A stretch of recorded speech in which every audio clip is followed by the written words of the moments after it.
Bruin fans, fall is finally here. That means UCLA football is back in your life. Head out to the Rose Bowl to enjoy America's best tailgating and to make more unforgettable memories with the Bruins. Nico Iamaleava and the Bruins are ready to make an impact this year, and we need you cheering them at the Rose Bowl. Visit UCLABruins.com or call 310-UCLA-WIN to lock in your tickets today. 310-UCLA-WIN. Good afternoon. We're getting right down to business here, doing it live, doing more at 4, weekday afternoons, right after Guy Benson at 3, and just before the 790 KBC News Blitz, the Randy Wang at 5, and I'll be back on the air at 6 tonight with top-ranked money manager Ken Winans for Winning with Winans.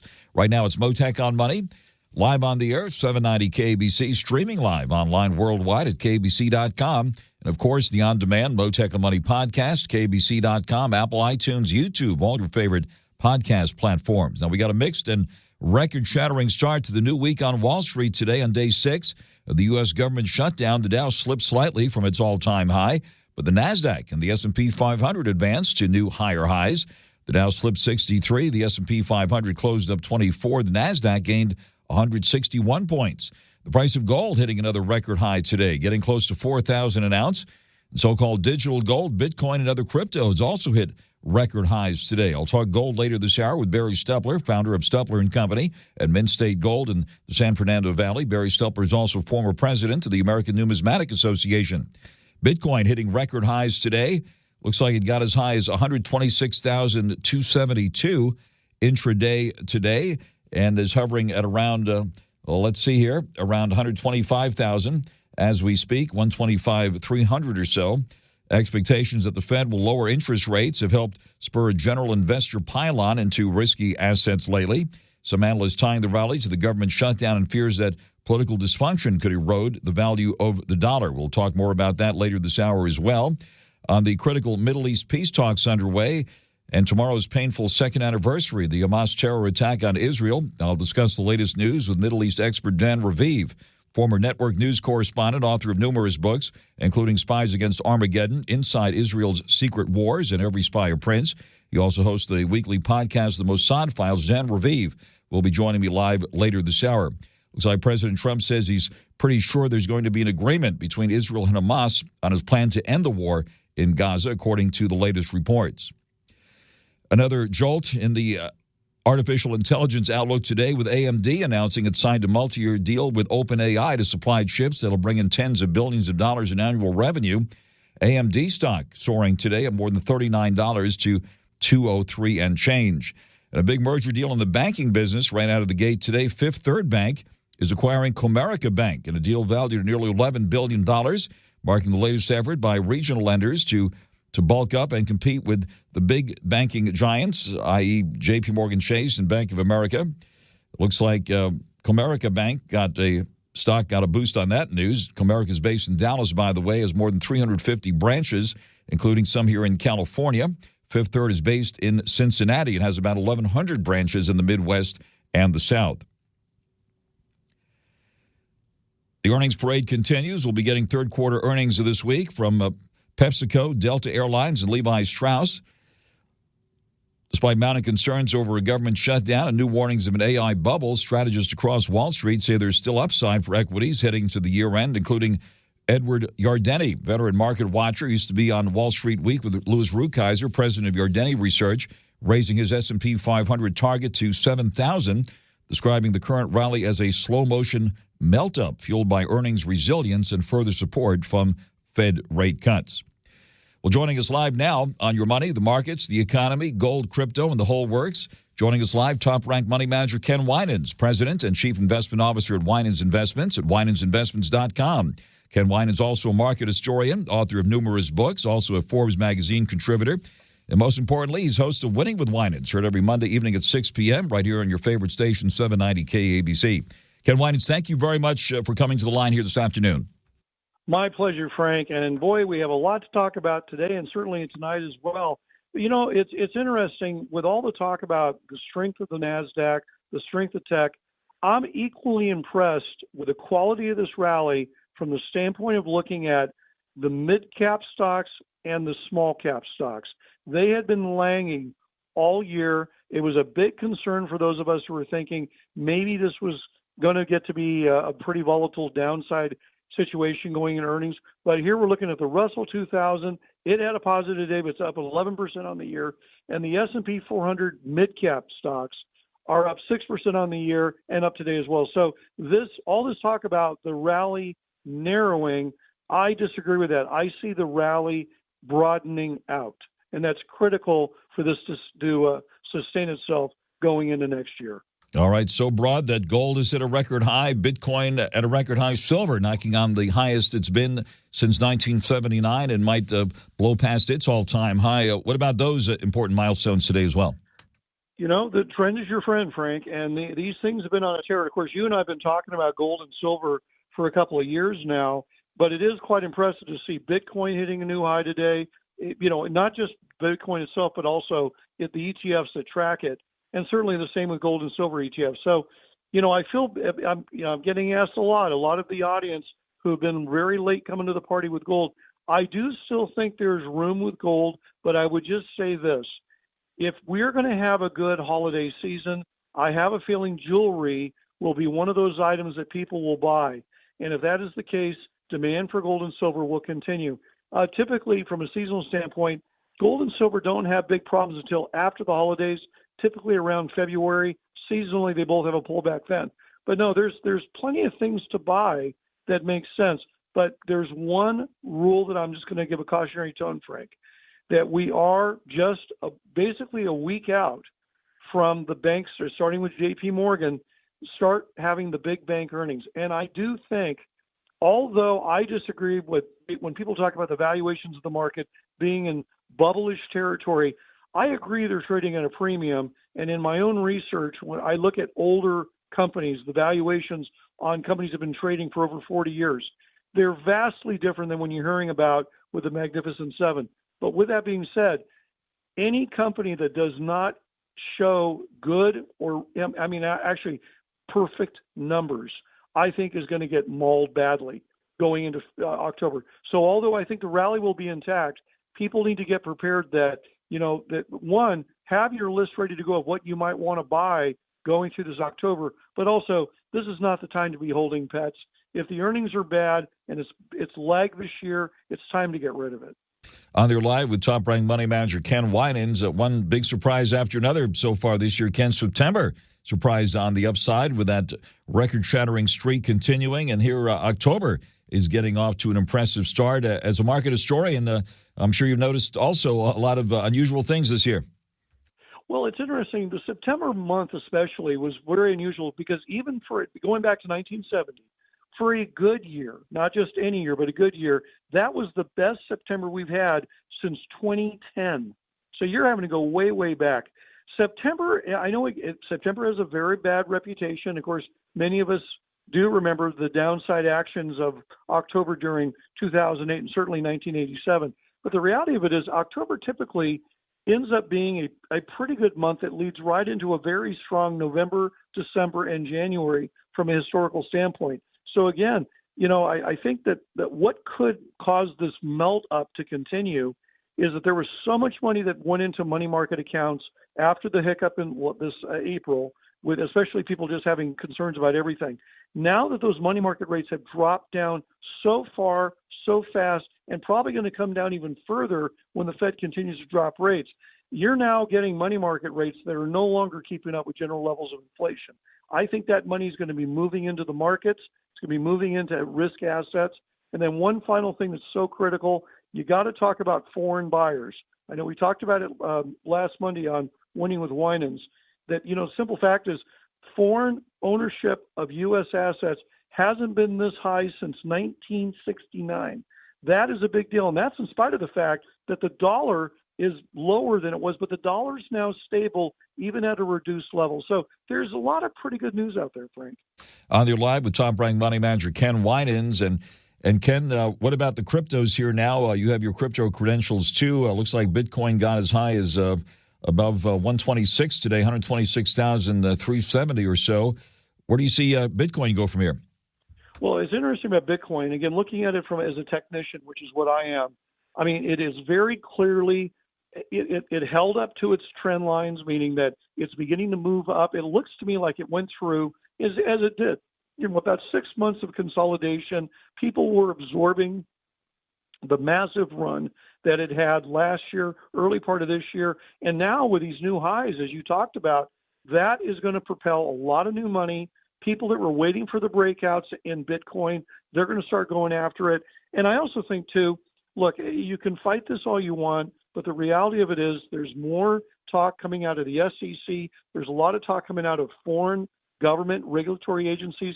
Everybody seems to be warming up to crypto as a more conventional asset. And I think that itself could drive the prices higher, just as it did with gold. One of the big moves in gold right now, it's because China has been building up their reserves. If the central banks around the world start viewing crypto the same way, you could really see this thing take off.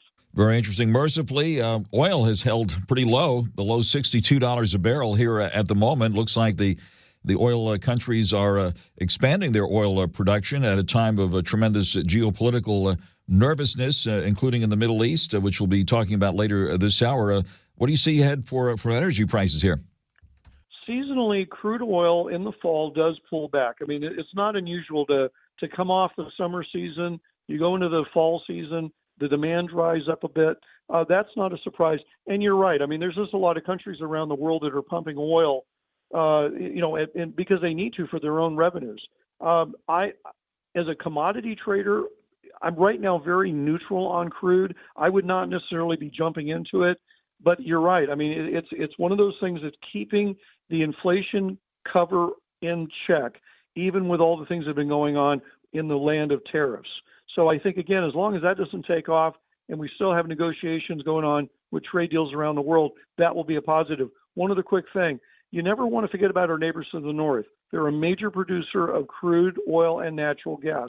They themselves also need to make more money. So again, I think you can see not only, and actually Mexico too. Mexico and Canada, you can see them really turn the spigot on with their own production. So again, there's more oil out there than really is needed right now, and that's good for us as we work through the geopolitical issues. All right, all this at a time when the U.S. government is shut down. Again, going back to the history books, have we seen a rally like this in the face of a government shutdown before? We have. There's always been some volatility, and there's always been speculation about them. The key about a shutdown of any type, it's the length of time that it happens and how much disruption there is. It is not good that we're doing it right now, going into, here we are beginning to enter the holiday season.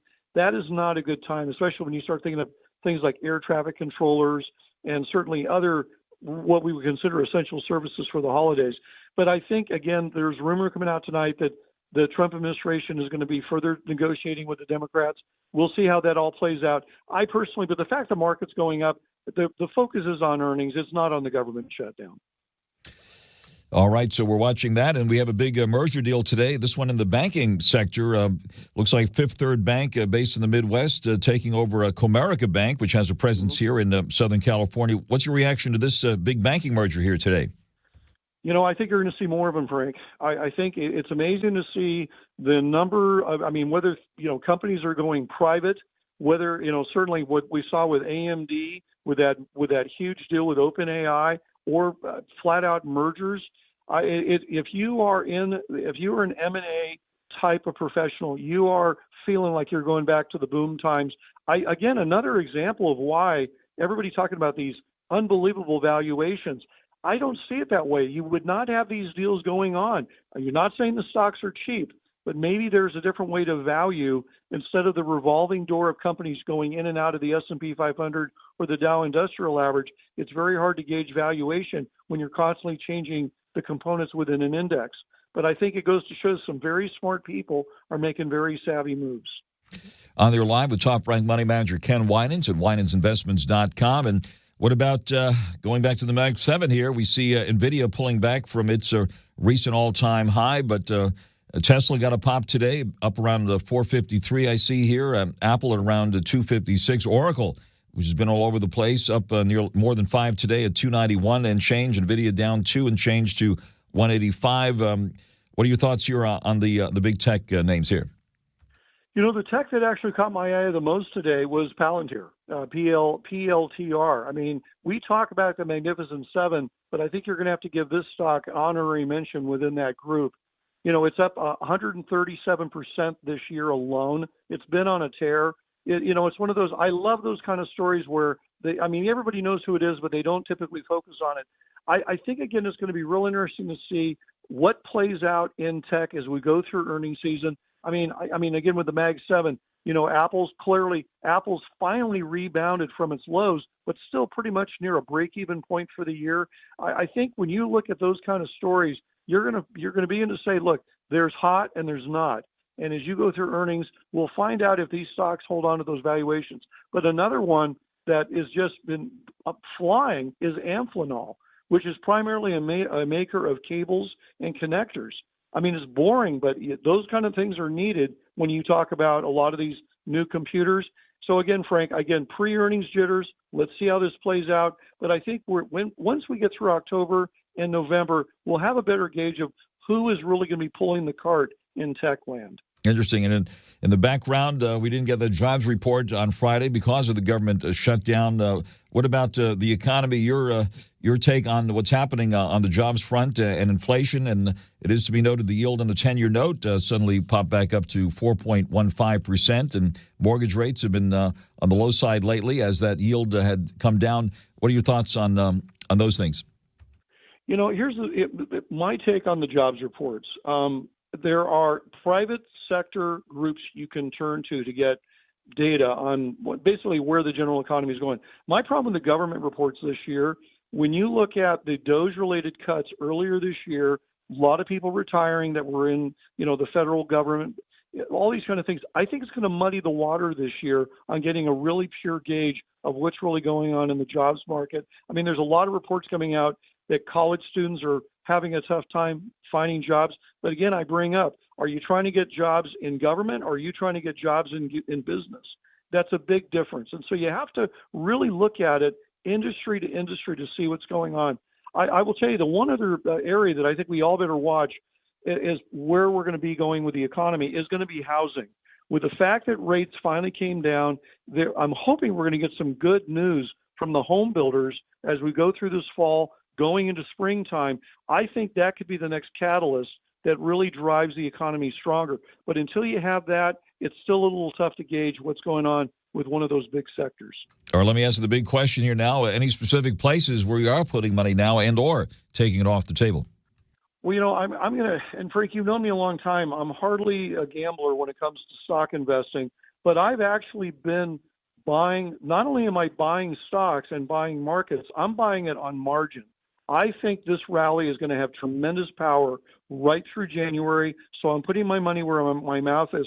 But I have to tell you, I'm still finding people, even after all this time when we've been talking about it, they're overweighted in tech, they're underweighted in financials, they're underweighted in defense stocks, and I've been talking about it for a while, utilities.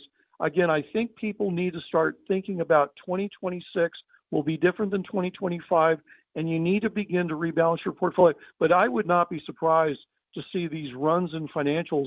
I'm looking at the stocks that I track, things like J.P. Morgan, Bank of New York, Goldman Sachs, and Goldman Sachs, of course, moving its headquarters to Dallas.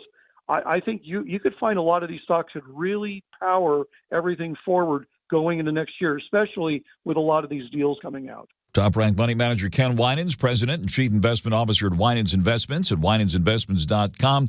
Ken, thank you very much for taking the call here. Look forward to speaking with you at 6 o'clock this evening on Winning with Winans right here on 790 KABC. Ken, thank you very much for taking the call here this afternoon.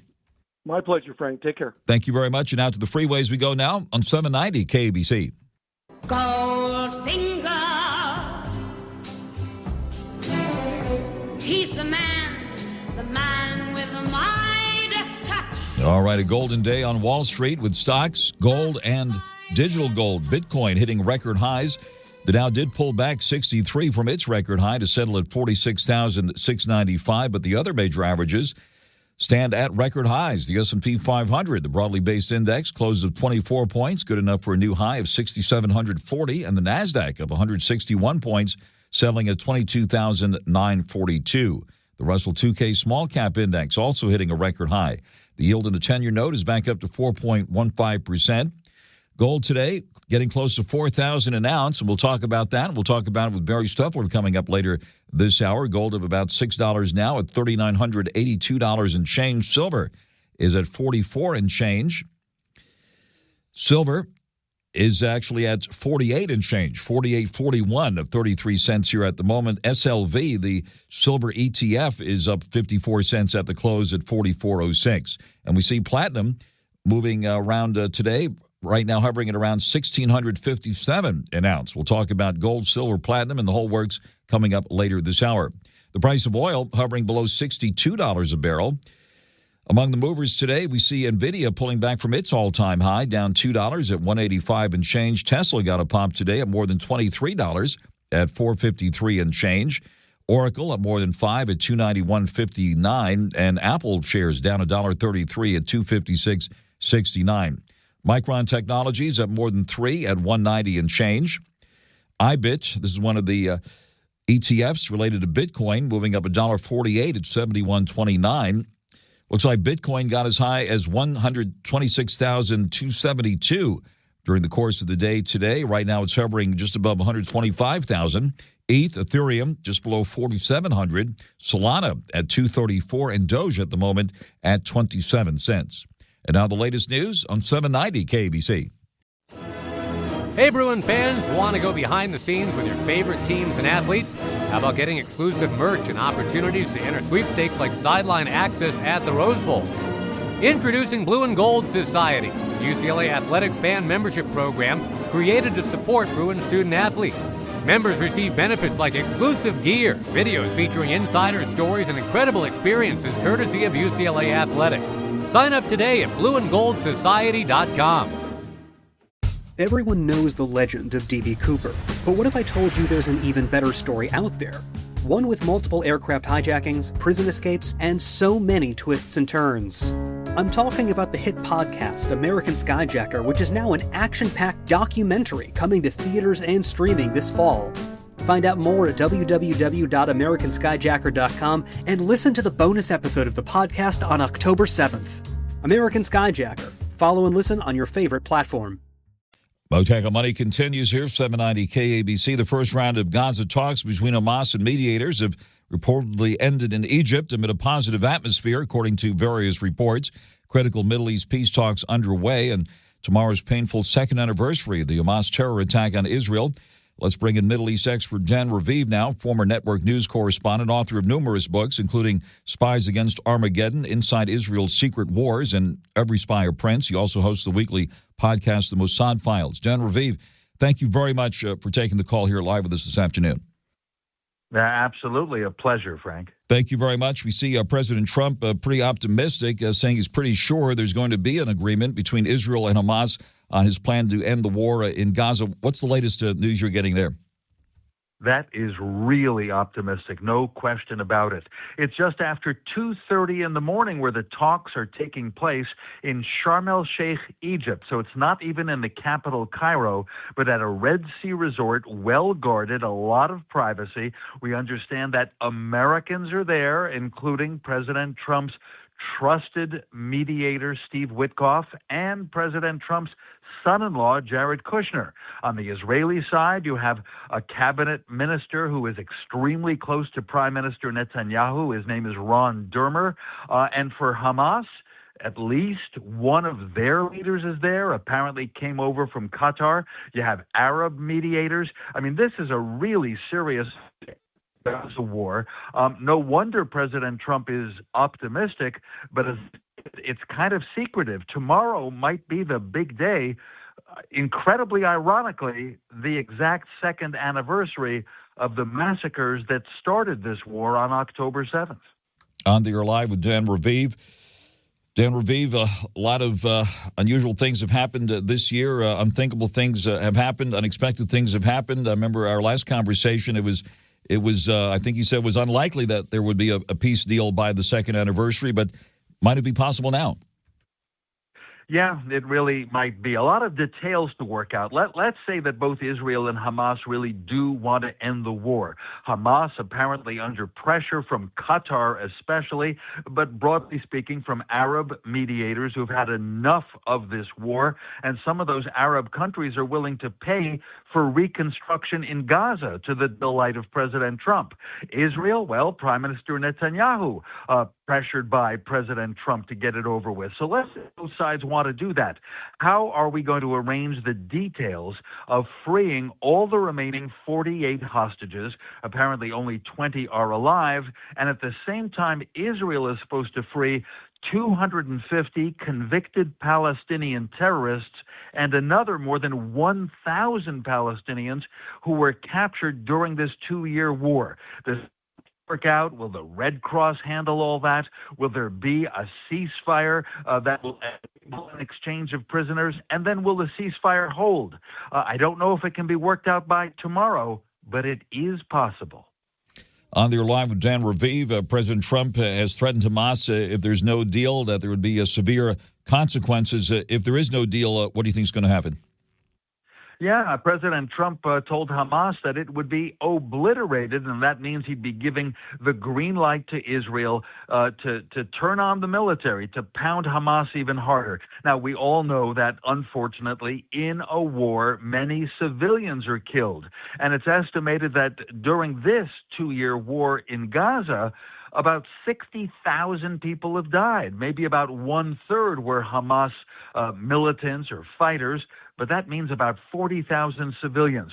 So if they go back to all-out warfare, it's bad, of course. It's bad for all concerned, but it's also bad for Israel's image. Israel accused of genocide, many countries turning their backs on Israel. That's something that Netanyahu and, frankly, friends of Israel would like to see end. Many people on all sides want to see this war over. And yes, as I say, it is possible, if not tomorrow, then this week.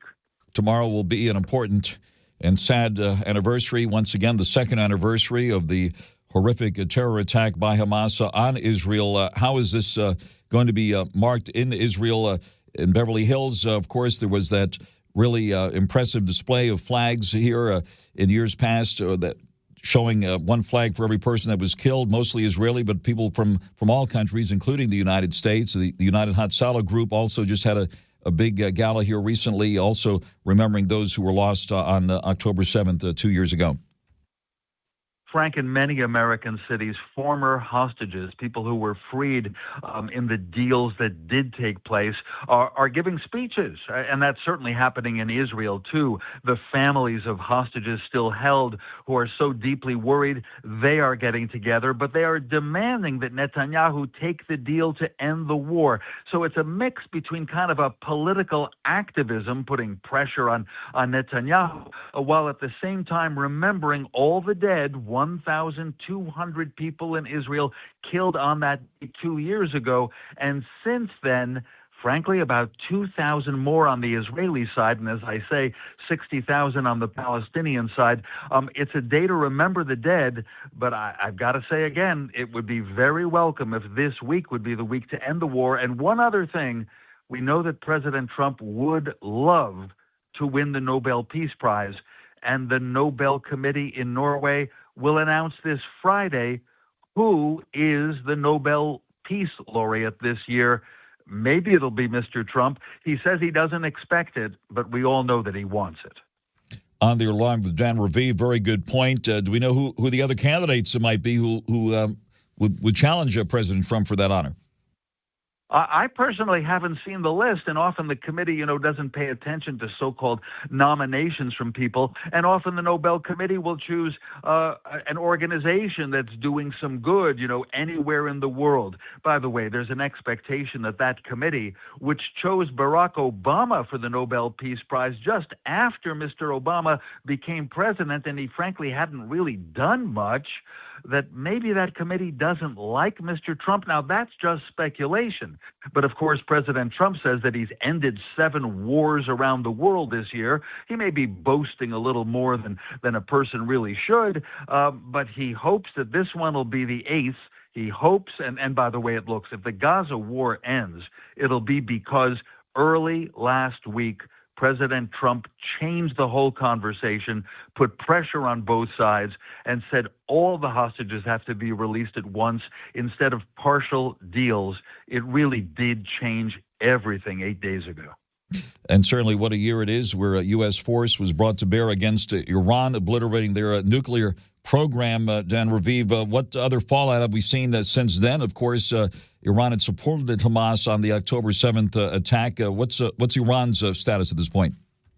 Absolutely. What a great question, because there are suspicions that Iran might want to be getting back to its nuclear program, and will UN inspectors get in there? But it's something that Prime Minister Netanyahu is talking about as a year of many Israeli victories, right? 2 years ago, Israel was caught by surprise, even humiliated, a failure by Israel's great intelligence services and the military. But since then, hitting at Hezbollah in Lebanon, hitting Iran so hard, the U.S. helping Israel. And this afternoon, Netanyahu raised the possibility that they'll get back on track for Saudi Arabia and Israel to establish diplomatic relations. Netanyahu today said that would be a game changer, changing the face of the Middle East, making the region safer, boxing in Iran. We haven't heard that from Saudi Arabia, but today Netanyahu is sounding optimistic on that.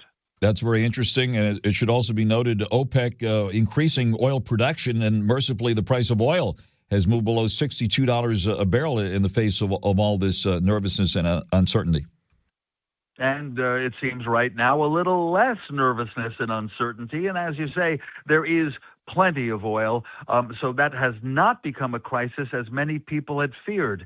I think it's going to be really important. If the talks break down, if it doesn't work out in Egypt tomorrow, then it could well be back to warfare. And Trump says he would take Israel's side. But I'm feeling kind of optimistic. I think this war is going to end in the coming days.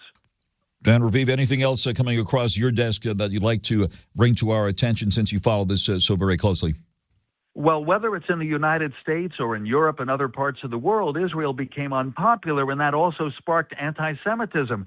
For instance, the attack on a synagogue in Manchester, England last week, in which 2 Jewish men were murdered, and then police rushed over and killed the attacker, a British Muslim. And so that kind of pressure, that kind of sense of danger that American Jews are feeling, that Jews in Europe are feeling, maybe that would ease also if the Gaza war is over and people start focusing on reconstruction in the Gaza Strip, and maybe a horizon for something better for the Palestinian people also. Dan RAVIV, will keep an open line to you. Thank you very much for that comprehensive update as always. Dan RAVIV, Middle East expert, author of numerous books, including Spies Against Armageddon, Inside Israel's Secret Wars, and Every Spy a Prince. He also hosts an excellent podcast, a weekly podcast called The Mossad Files. Dan RAVIV, thank you again very much for joining us live here this afternoon. Thank you, Frank. Out to the freeways now on 790 KABC. Bruin fans, fall is finally here. That means UCLA football is back in your life. Head out to the Rose Bowl to enjoy America's best tailgating and to make more unforgettable memories with the Bruins. Nico Iamaleava and the Bruins are ready to make an impact this year, and we need you cheering them at the Rose Bowl. Visit UCLABruins.com or call 310-UCLA-WIN to lock in your tickets today. 310-UCLA-WIN. Action. Next Roll is a groundbreaking podcast created and executive produced by Vernon Davis. This is where we talk about reinvention. The series explores the transformative journeys of athletes, artists, comedians, and entrepreneurs. They don't just stop here. They just keep going. Next Roll isn't about what's next. It's about why they do it, how they overcome fear, and the resilience it takes to keep evolving at the highest level. That's what it's all about. Stay tuned. Next Roll with Vernon Davis. Follow and listen on your favorite platform. Mottek On Money continues, 790 KABC. Good afternoon. Government shutdown, geopolitical worries, all adding to the price of gold, hitting another record high today, getting close to $4,000 an ounce. Joining us live now, Barry Stuppler, founder of Stuppler & Company and Mint State Gold, based in Woodland Hills. Barry Stuppler, also former president of the American Numismatic Association. Barry, thank you very much for taking the call. Give us your reaction to this latest move in the price of gold, just knocking here on $4,000 an ounce as we speak. another profitable day for gold, precious metal investors. Gold currently is at $39.70, $30 away from the magic $4,000 per ounce level. You have to understand, gold has been up for the last 7 weeks in a row. It's up over almost 20% just in the last 7 weeks, and up over 50% for the year. Now, obviously, silver's done very well also. Silver's up over 60%, and it's also been up for over the last 7 weeks. Platinum is also showing good increases also. The amount of demand is just incredible. I was called by some of my friends.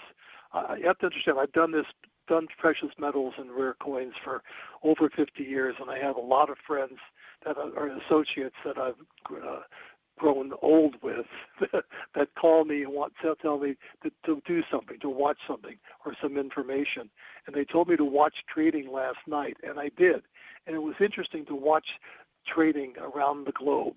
You have to understand, gold trading goes from, after it leaves here, it goes to Sydney, then it goes to Hong Kong, then it goes to Mumbai, India, then it goes to London, then it comes back to New York. So it's trading 24 hours a day, 5.5 days a week. So watching it trade is interesting because you'll see large changes in number, which tells you somebody jumped in and bought a ton or two. And all around the globe last night, the market kept on moving up. It got to 39.18 in Sydney, then 39.22 in Hong Kong. Then when it got to India, it was already 39.40. By the time I got to London, it was 39.60, and by the time I got here, it held to 39.60. It got up to 39.70. So we're seeing a lot of demand. It's global. It's all global. I wrote an article about a week and a half ago. The article was, what is the real reason gold will move above 4,000 and beyond soon? And that article got picked up by a lot of financial publications, and I've been talking to a lot of individuals, financial professionals, in regard to the article. But your listeners can go on our website and just go to the investor education set part and the article is there. It's called "What is the Real Reason Gold will Move Over $4,000?" And I wrote that when gold was around 3,800. So now we're seeing it happen, and the big question that my clients have is, what do I do when it gets to 4,000? So it's a wonderful thing to deal with right now. A lot of the clients are very, very happy with the precious metal market. On the air live with Barry Stuppler, founder of Stuppler & Company and Mint State Gold at mintstategold.com. Barry, congratulations on your assessments here. We've been following all of this with you, with your sober assessments. And where do you see gold go from here? Over 4,000, maybe 5,000? What's your latest prediction on where gold goes from here? Well, it needs to build the base right around between 39 and 4,000, or maybe up above and below 4,000. Then, based upon the factors that are out there, and they're all continuing to be bullish, it will probably go to 45,000 early next year, and I'm looking for 5,000 by the summer of next year. And that number came from a number of my friends in London, China, and whatever. They all feel pretty strongly that the demand is there. And any large transaction that hits these markets, you're talking 3 tons or more, typically they trade at a premium to the gold price. So there's such a demand from India, China, a lot of countries out there right now that are very aggressively selling their dollars, dumping dollars, and replacing it with gold. And that's the biggest fuel right there. A lot of the Americans have not gotten in. I still have more people selling me back gold than buying, but I think that's going to change, particularly when it builds a base around $4,000.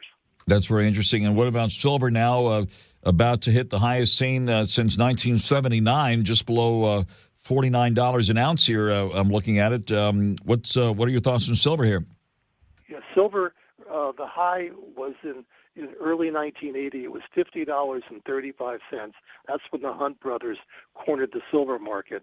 It's been up to as high as $49.50 back about 14 years ago. I think silver should hit $50 also at the same time probably at least in the next month or so. The question is, what will it do from there? It needs, again, it's like gold. It needs some time to build the base. Building a base around a number, getting people to accept the number as being good value is very important. So it could hit it, might bounce back $1 or $2, but I think the general information out there, all the information that's coming onto the market, political or from our economy or numbers or whatever, is telling us gold and silver is going higher. It wasn't so long ago platinum was below 1,000. Now it's around, what, 1,650 or so. What about platinum here? Well, platinum is probably the best performer. I have not been bullish on platinum. Obviously, it's been the best performer this year. It's over 60% up. The trading volume isn't anywhere near as active as gold and silver, but there are buyers out there that are looking for an alternative to gold and silver and a diversification, and that's what platinum is. It's a good diversification to your gold and silver holdings. But from an investment point of view, I think the longer term, I think gold and silver will definitely outperform platinum. All right, what's the demand side of the equation now? Are the shelves empty there at STUPPLER and Company and Mint State Gold? Are people clearing the shelves out? No, not really. That's the interesting thing. The demand, most of the demand is not coming from the United States. It's coming from outside the United States, countries wanting to get rid of their dollar holdings and buy precious metals. We've had about up until when gold rate broke above 3,500, we had more sellers than buyers. Now, as it got above 3,800, it's kind of evening out. Some people are digesting the fact, swallowing the fact they could have bought it in January at 2,600. Now it was at 3,900. I think at some point the public is going to grasp the idea that it's not going south. It might drop $100, but it's more likely to go up $300 or $400. So it's just a matter of the American public digesting the fact that gold is here, and so particularly gold and silver are here, and they're definitely an alternative to other investments. All right. Any particular gold coins that are especially attractive that have numismatic value in addition to the value of the gold? Well, the American gold $20 gold pieces. I had an interesting client come in this morning. He bought 5 $20 gold pieces from me back in 1975 at $170 each. He shopped around. He lives in the desert. He shopped around, and the best offer he could get was $3,000. He didn't want to drive from the desert to see me in Woodland Hills, so he called me. I told him I would pay him $800. He said, for $4,000, I'm hopping in my car. He brought the invoice from 1975, 50 years ago, that I signed on $20 gold pieces that he paid $170 for. So he paid $850, and now he did really well. You're talking it's a sizable increase to $3,800. So that's an item that people have had for years. They have a lot of benefits of the U.S. gold coins, and that's an item I would recommend for any new buyer, our U.S. $20 gold pieces, because they trade right around the gold price right now. That's wonderful, Barry. Well, thank you very much for joining us live here on the big news that gold has hit a record high just below 4,000 today. Look forward to talking to you again soon, Barry, on the next major milestone. Barry Stuppler, founder of STUPPLER and Company and Mint State Gold at mintstategold.com, also former president of the American Numismatic Association. Barry Stuppler live with us here on Mottek On Money on 790 KABC. A day in which we've seen most of the major averages hit record highs. The Dow, though, slipped 63 points from its all-time high. The S&P 500 up 24, NASDAQ up 161 to record highs. And gold right now hovering at around $3,982 an ounce. Silver at $48.41 an ounce. I'll be back with more at 4 tomorrow afternoon right here. Mottek On Money, 790 KABC. Hey, Bruin fans, want to go behind the scenes with your favorite teams and athletes? How about getting exclusive merch and opportunities to enter sweepstakes like sideline access at the Rose Bowl?